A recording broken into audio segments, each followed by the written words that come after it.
Bien le bonsoir. Dans l'actualité, la présence de l'ancienne première dame du Sénégal à Dakar, Viviane Wade, est arrivée hier. Elle a rendu visite plutôt à son fils Karim Wade en prison dans le cadre de la traque des biens mal acquis.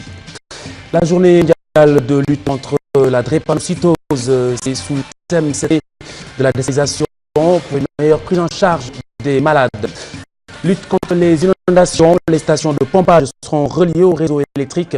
L'approvisionnement en carburant sera constant. Le ministre de la Restructuration et de l'Aménagement des zones inondées, qui l'annonce, était en tournée dans la banlieue de Dakar. Khadim Diop sera avec nous dans le dernier chapitre de journal.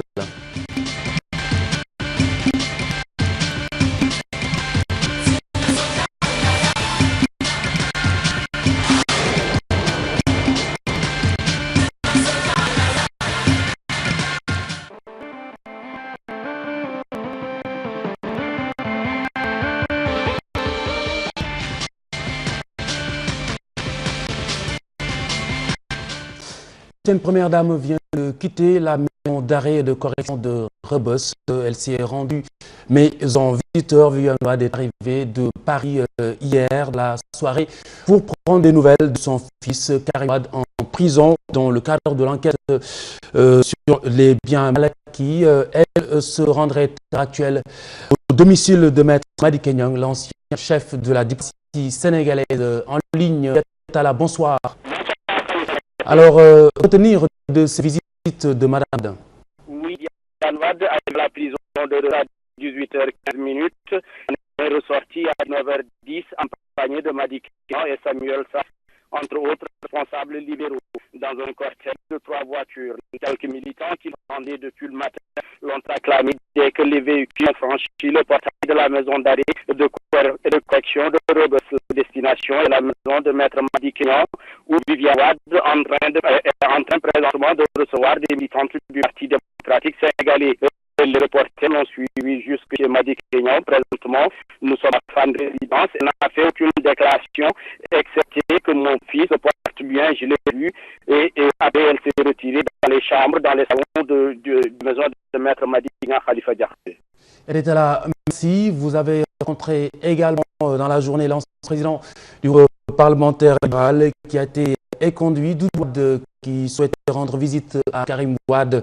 Il dit pourtant avoir présenté un permis à rentrer. Par ailleurs, il a chargé la société civile et prend à témoin, dit-il, les États-Unis, la France et toute la communauté internationale sur ce qu'il a qualifié d'injustice.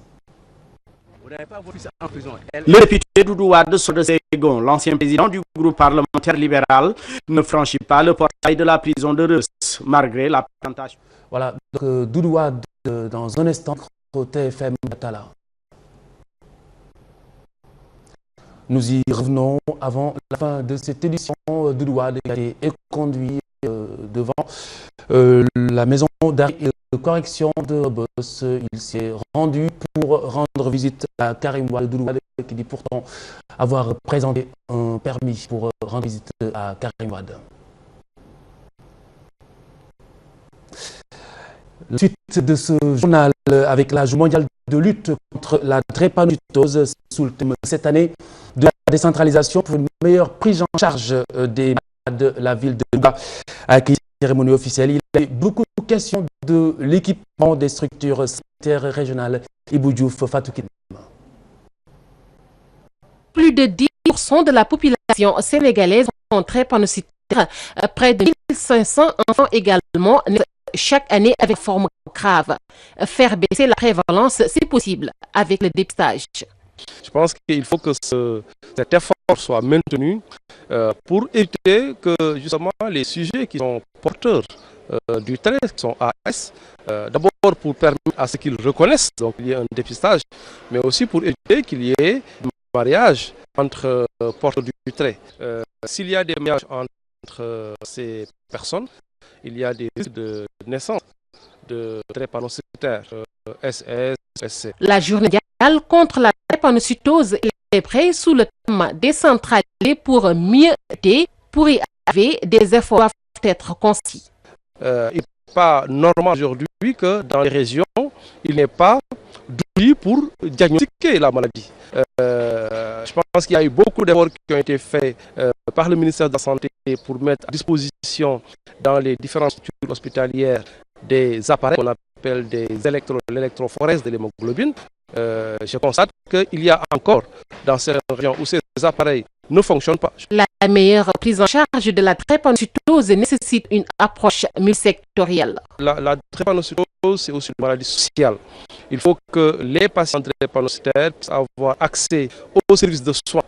Et pour cela, il faut que ce soit une maladie qui soit reconnue socialement, qu'il y ait des facilitations pour l'accès aux soins, qu'il y ait une réduction des coûts des médicaments. Aujourd'hui, près de 1800 patients sont suivis au Centre national de transfusion sanguine avec un budget de 700 millions par an. Difficile pour le CNTS de répondre à la forte demande de l'urgence d'équiper davantage l'unité.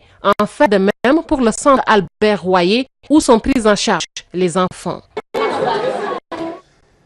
C'est la bonne, je vous le disais, Doudou Wade, ancien président du groupe parlementaire libéral qui charge la société civile et à témoin, dit les États-Unis, la communauté internationale, la France également, face à ce qu'il a qualifié d'injustice de Wade et qui souhaitait aujourd'hui rendre visite à Karim Wade. Il a été pourtant conduit, il déclare avoir présenté une autorisation de se rendre à la Mecque. Il nous faut tenir debout et affronter cette situation-là, parce que ce n'est pas non. Et j'en appelle. Je ne peux pas appeler la société civile sénégalaise parce qu'elle n'existe pas. Pourquoi? Je ne les connais plus. Si vous en connaissez un, vous me le demandez, je vous dis. Alioune est aujourd'hui dans un gouvernement et il s'agit de défendre ce gouvernement, quels que soient ses actes. Il est élu dans un de défendre les droits de l'homme. Je n'en vois pas. Permao aujourd'hui, c'est la chambellante de Madame Sall. Je n'en vois pas d'autres. Vous les voyez dans les organisations de droits de l'homme. Vous les avez vus défendre l'extradition des Africains qui étaient là, qu'on a expulsés. Les Koksamba Sagnan, dont on dit qu'il est mort quelque part au Mali hier. Peut-être parce qu'il est sorti du Sénégal dans des conditions on ne sait pas. Je ne les vois. J'en appelle plus aux instances internationales, aux ambassadeurs, au personnel diplomatique, principalement en France et aux États-Unis. La musique édition 2013, le ministère de la Culture met en place 6 plateaux à travers le Sénégal. Cette année, la musique célèbre la diversité culturelle. Le ministère a livré son programme de cette journée à la presse. Voici le directeur des arts. Le ministère de la Culture a décidé véritablement d'accompagner la réalité d'initiatives qui vont, disons, encadrer cette fête de la musique le 21 juin. C'est ainsi que nous allons avoir un certain nombre de plateaux à Dakar comme dans les régions, parce que la question de la diversité est au cœur de l'action du ministère de la Culture aujourd'hui, et nous avons estimé qu'une chose est d'aller sur le terrain, identifier des créations de ces régions-là, une autre est de valoriser ces créations à travers une présentation dans des endroits beaucoup plus proches du public professionnel. De la musique faite également sur cette antenne le 21 juin prochain. Le comité sénégalais des droits de l'homme qui entend redorer son blason, il a été rétrogradé du statut A au B. Des experts se sont donné rendez-vous pour échanger autour des voies et moyens de refaire justement sa réputation. Adjandiaï Ibou Diouf, Camara. Une rencontre pour donner au comité sénégalais des droits de l'homme sa vraie place d'expert des droits humains et organisations œuvrant dans le domaine accordent leur violon, et ce pour une justice humaine équitable. Nous avons dit nous allons faire le diagnostic du comité avec l'expertise internationale. Plus au niveau le Haut Commissariat des Nations Unies aux droits de l'homme, qui s'occupe des institutions de droits de l'homme, qui s'occupe de renforcer ces institutions pour qu'elles soient conformes au statut A. Cet atelier intervient dans un contexte marqué pour la première fois par la rétrogradation du comité sénégalais des droits de l'homme au statut B. Nous allons pouvoir travailler à assurer la bonne protection des droits de l'homme des citoyens sénégalais, mais également de faire en sorte que nous puissions faire en sorte que vraiment jouissance des libertés fondamentales des citoyens sénégalais, que ça soit également quelque chose vraiment de concret, de réel, que ça ne soit pas une application. Nous allons œuvrer et à notre cahier des charges, donc à sauvegarder, non seulement sauvegarder les droits de l'homme, mais encore assurer leur promotion. Et c'est ça qui fait que depuis le début de notre législature, nous avons eu de cesse de nous ouvrir à nos partenaires, donc que ce soit là, Amnesty International, tous les organismes en tout cas dont la vocation est de veiller à sauvegarder, au respect et à la promotion des droits de l'homme. Le comité sénégalais des droits de l'homme corrigeait rapidement le manquement. Ainsi, à l'issue de ces travaux, des recommandations formulées vont permettre à cette institution d'être parmi les meilleurs. Les épreuves du baccalauréat 2013, à 2 semaines, certains candidats expriment déjà des craintes pour avoir, disent-ils, bouclé le programme assez tard. D'autres, en revanche, affirment plutôt une certaine confiance. Regardez. En tout cas, je suis prêt. Je suis prête. À moins de 2 semaines bac, les élèves sont en pleine révision. Certains affichent la confiance. L'essentiel du programme a été exécuté.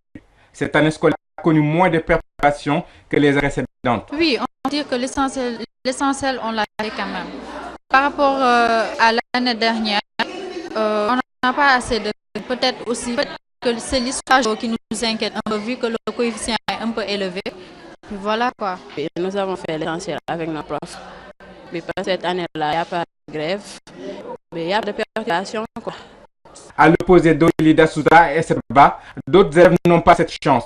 Les grèves ont causé quelques retards dans le du programme. Le programme avec la grève des professeurs, c'est impossible. Franchement, les professeurs sont obligés de nous donner des polygopes. Chaque jour, 3 polygopes.